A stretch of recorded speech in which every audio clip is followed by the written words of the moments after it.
ପିଲାମାନେ शुभ सकाळ। आमे देखीचे आम घरे केमती कूअरु पानी को पानी पंप द्वारा ऊपर को उठा जाई थाए। ठीक सही परी आम शरीर में रक्त गोटे स्थान आउ गोटे स्थान को प्रवाहित कराई थाए। सेथिपाई आम शरीर में पंप भली कार्य करुथिबा अंगटी कौन कहले देखि? अंगटी होची हृत्पिंड। एई हृत्पिंड आम शरीर में रक्त को संचालित करिथाए।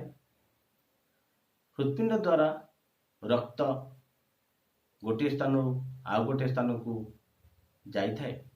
हृत्पिंड को इंग्रजी रे हार्ट बोली कहती। यही हार्ट टी आम शरीर बक्ष गह्वर मध्य आम जो बक्ष गह्वर अच्छी बक्ष गह्वर मध्य छदार ऊपर को दुई फुसफुस मझिरे सामान्य बाम पटे हृत्पिंड अवस्थित। ये हृत्पिंडर लंब 12 सेमी, ओसार 9 सेमी, ओजन 250 ग्राम रु 300 ग्राम मध्य। यार रंग माटिया लाल। ये हृत्पिंड को दुईटी भागरे विभक्त कराई। ऊपर भागटी को अलिंद एवं तल भागटी को नीलय कहुए। अलिंद को मध्य दुईटी भागरे विभक्त कराई। से दुईटी भाग गोटे है बाम अलिंद गोटे है दक्षिण अलिंद। सेमिति नीलय को मध्य दुईटी भागरे विभक्त कराई। गोटे होची बाम नीलय दक्षिण नीलय।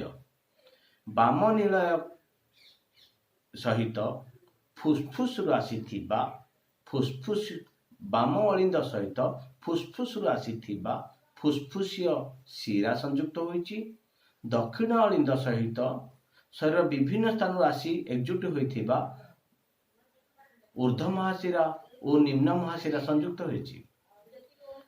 एवं नीलय सहित दक्षिण नीलय सहित फुसफुसीय धमनी संयुक्त होईची एवं बाम नीलय सहित महाधमनी संयुक्त होईची। हृत्पिंड मध्य केतेक कपाटिका रही जहाँकि हृत्पिंड को रक्त को केवल गोटे दिगरे प्रवाहित होगापी साहाय्य करे। तेणु अलिंदरु नीलय को 3 पाखुड़ा और 2 पाखुड़ा विशिष्ट कपाटिका रही एवं हृत्पिंडरु रक्तवाहिनी आड़ को अर्धचंद्राकृति कपाटिका रही जहाँकि रक्तवाहिनी आड़ को खोली पारे। ये तो थिला हृत्पिंडर गठन एवं हृत्पिंडर किपर रक्त संचालन हुए। ये आम मनुष्य शरीर रक्त संचालन को दैत्य रक्त संचालन कहा जाए। कारण मनुष्य शरीर कौन एक अंश रक्त थरे प्रवाहित होगापाई हेले हृत्पिंड मध्य दे 2 थर रक्त प्रवाहित होता है। यह दैत्य रक्त संचालन कहा जाए। ये हृत्पिंड रक्त संचालन फुसफुस आसुथिबा अम्लजान युक्त रक्त फुसफुस आसुथिबा अम्लजान युक्त रक्त फुसफुसीय शिरा देई बाम अलिंदर प्रवेश करे। बाम अलिंदरु यह दक्षिण नीलय को जाए। बाम अलिंदरु यह बाम नीलय को जाई थाए। बाम नीलयरु यह महाधमनी देई एई अंगार अम्लजान युक्त रक्त महाधमनी देई हृत्पिंड शरीर विभिन्न स्थान को जाए एवं सेठारे रक्त कोष निकट रे रक्त कैशिक रे विभक्त होई से धमनी रक्त कैशिक रे विभक्त होई रक्त विनिमय कोष ठारे रक्त विनिमय कार्य हुए। अम्लजान बदल रे ताहा अंगारकाम्ल ग्रहण करी रक्त कैशिक गुड़िक पुणी शिरार परिणत हुअन्ति। सेही शिरा गुड़िक आसी ऊर्ध्व महाशिरा और निम्न शिरा महाशिरा परिणत होई ता दक्षिण नीलय दक्षिण अलिंदरे प्रवेश करे से अंगारकाम्ल युक्त रक्त दक्षिण अलिंदरू ता दक्षिण नीलयकु जाए एवं दक्षिण नीलयरू से अंगारकाम्ल युक्त रक्त फुसफुस जाए।